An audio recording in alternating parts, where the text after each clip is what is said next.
बिस्मिल्लाहिर्रहमानिर्रहीम। আসসালামু আলাইকুম ওয়া রাহমাতুল্লাহি ওয়া বারাকাতুহু। দেখুন বন্ধুরা, আজকে যে জিনিসটা আমি তৈরি করতে যাচ্ছি সেটা হচ্ছে একটা জৈব পেস্টিসাইড, কীটনাশক। সেটা একেবারে জৈব পদ্ধতিতে। তার জন্য আমাদের উপকরণ যেটা লাগবে সেটা লাগবে ন্যাপথলি বা কর্পূর এবং ডেটল। গাছে ডেটল দেওয়া হবে এবং ন্যাপথলি। আর লাগবে একটা ক্লিনিক প্লাস বা এক ধরনের ডিটারজেন্ট শ্যাম্পু।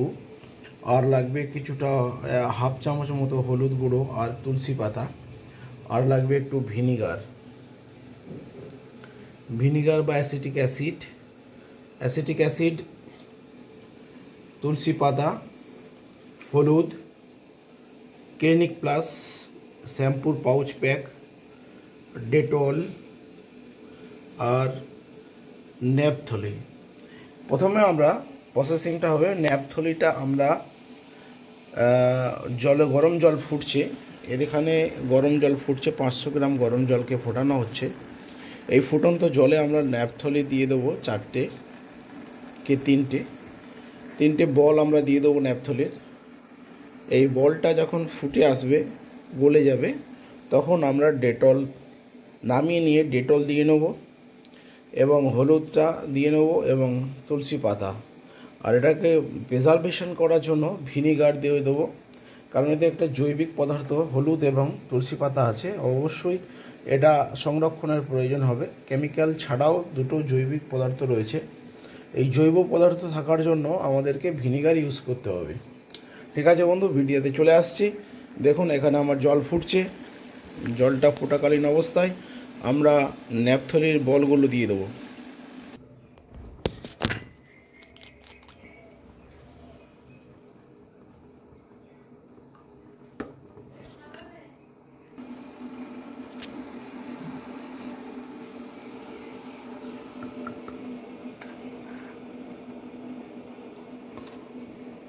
এক চামচ মতো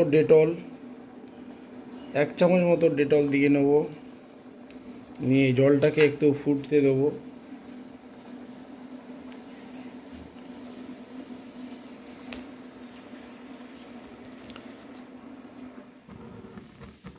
সবগুলোই আমরা ধিমে আঁচে করব।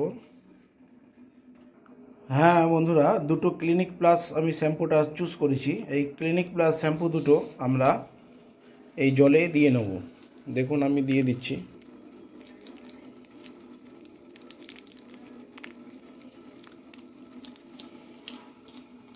একটা দিলাম।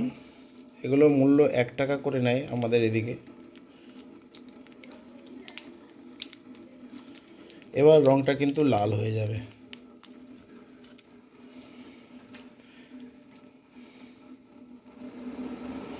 আমরা একবার ফুটিয়ে নেব, নিয়ে ভালো করে নাড়িয়ে চাড়িয়ে নেব জলটাকে। সুন্দর একটা স্মেল আসছে। এটা একবারে 500 গ্রাম জলের মতো কীটনাশক রেডি করা হচ্ছে। 500 গ্রাম জলের মতো কীটনাশক রেডি করা হচ্ছে।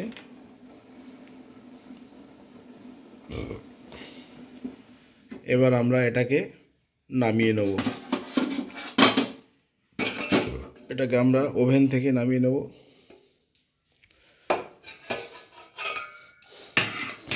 দারুণ সুন্দর একটা স্মেল আসছে। এটা আপনার গাছের জন্য,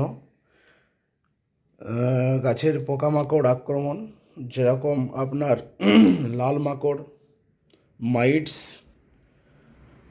সাদামাছি,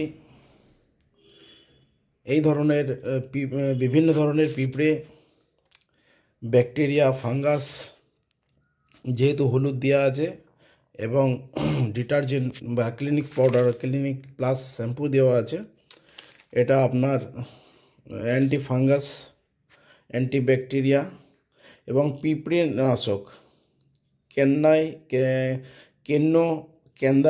কেন্ন, তারপরে পিঁপড়ে, শামুক আপনার টবে এবং গাছে কিছুই হতে দেবে না। লাল মাকড়, মাইটস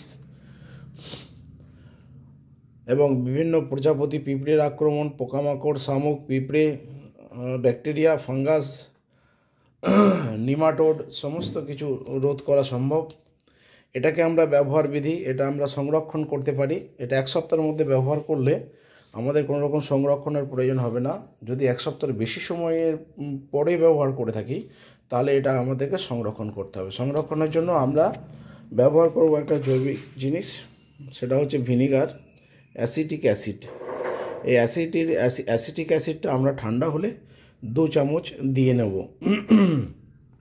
তাহলে এটা আমরা দীর্ঘমেয়াদী সময় ধরে ব্যবহার করতে পারবো।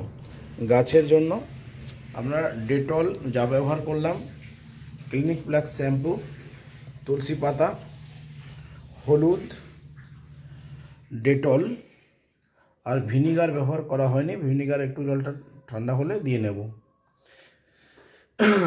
এগুলো আমরা ব্যবহার করলাম। এটা একটা জৈবিক কীটনাশক বা পেস্টিসাইড যাই বললেন না কেন। নিমাটোড, লাল মাকড়, প্রজাপতি, মাছি, পিঁপড়ে, শামুক, কেন্ন ইত্যাদির হাত থেকে, ব্যাকটেরিয়া, ফাঙ্গাস ইত্যাদির হাত থেকে গাছকে রক্ষা করার জন্য আমরা এই কীটনাশকটা ঘরোয়া পদ্ধতিতে তৈরি করে নিলাম। হলুদ, ভিনিগার,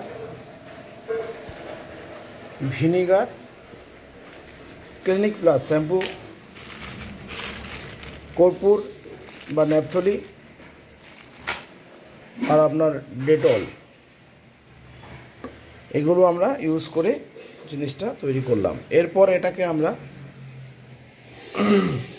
100 গ্রাম নেব, 1 লিটার জলে মিক্স করে নেব। নিয়ে এটা আমরা গাছে স্প্রে করব বা টবের গোড়াতেও দিতে পারবো। পোকামাকড়, লাল মাছি, লাল মাকড়, মাইটস, মাকড়, পিঁপড়ে, শামুক, কেন্ন এবং বিভিন্ন রকমের ফ্লাই, সেগুলোর হাত থেকে গাছকে রক্ষা করতে সম্ভব। আমরা এটা 15 দিন অন্তর অন্তর স্প্রে করতে পারি, পরপর 2 বার। যেহেতু এতে কর্পূর দেওয়া আছে, মাসে 2 বারের বেশি ব্যবহার না করাই ভালো। ঠিক আছে বন্ধু, এবার আমরা এটাকে ফিল্টার করে নেব। এটাকে আমরা ফিল্টার করে নিয়েছি। যদি ফিল্টার না করি তাহলে আমাদের স্প্রেয়ারে আটকে যেতে পারে, তাই এটাকে আমরা ভালো করে ফিল্টার করে নিলাম।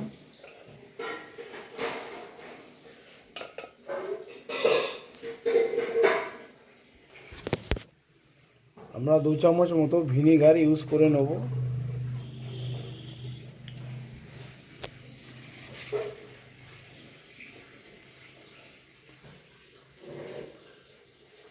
এটা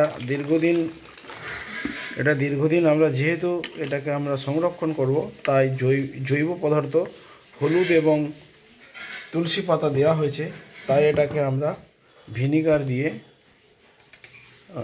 সংরক্ষণের ব্যবস্থা করব। এবার আমরা 2টো কন্টেনারে ঢেলে নেব। আমি কন্টেনার রেডি করে রেখেছি।